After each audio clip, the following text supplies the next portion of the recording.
ආයිබෝවන් වෙතනද YouTube channel එකට ඔබව සාදරයෙන් පිළිගන්නවා. අද මම කතා කරන්නේ දතක් ගැලෙව්වට පස්සේ මොනවද අපි කළ යුතු දේවල්, ඒ වගේම මොනවද අපි නොකළ යුතු දේවල් කියලා. ඔබ හරියටම පිළිපදිනවා නම්, කරන්න ඕන දේවල් කරනවා නම්, කරන්න එපා කියන දේවල් කරන්නේ නැත්නම් ඔබගේ දත ගැලවීමෙන් පසුව ඇතිවන තුවාලය ඉක්මනින් කිසිම අපහසුවක් නැතුව සුව කරගන්න පුළුවන්. අංක 1 තමයි දතක් ගැලෙව්වට පස්සේ ඔබට පුළුන් කෑල්ලක් නැත්නම් ගෝස් කෑල්ලක් හපන්න කියලා දෙනවා. මේ ගෝස් කෑල්ල හරියටම විනාඩි 30ක්, ඒ කියන්නේ පැය භාගයක් හොඳින් තදට සෙලවෙන්නේ නැතුව සපාගෙන ඉන්න ඕනේ. මේක මගින් ලේ නතර කර ගැනීමටත් තුවාලය තුළ ඇති රුධිරය කැටි ගැසීමටත් උදව් වෙනවා.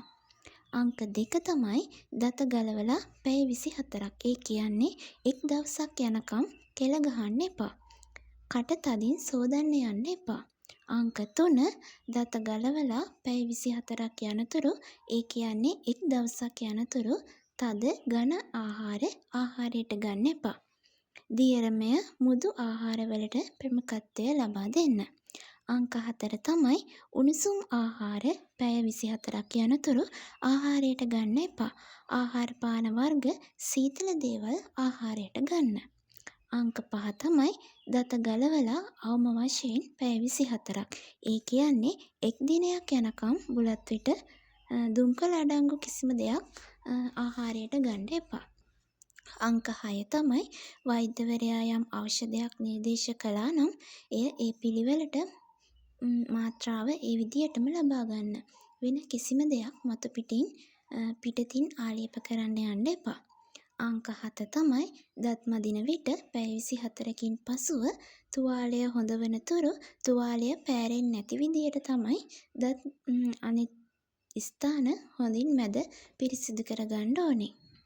අංක 8 තමයි පැය 24ක් ගියාට පස්සේ, ඒ කියන්නේ දවසක් ගත වුණාට පස්සේ මද උණුසුම් ජලයට ලුණු ස්වල්පයක් මිශ්‍ර කර නැත්නම් මද උණුසුම් සේලයින් වතුරෙන් කට හොඳින් සෝදන්න.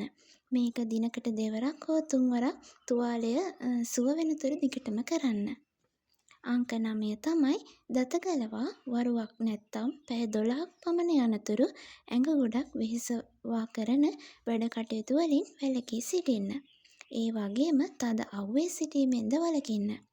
අංක 10 තමයි කුමන හෝ ගැටලුවක් ඇති වුවහොත් ඔබගේ දන්ත වෛද්‍යවරයා හමුවන්න.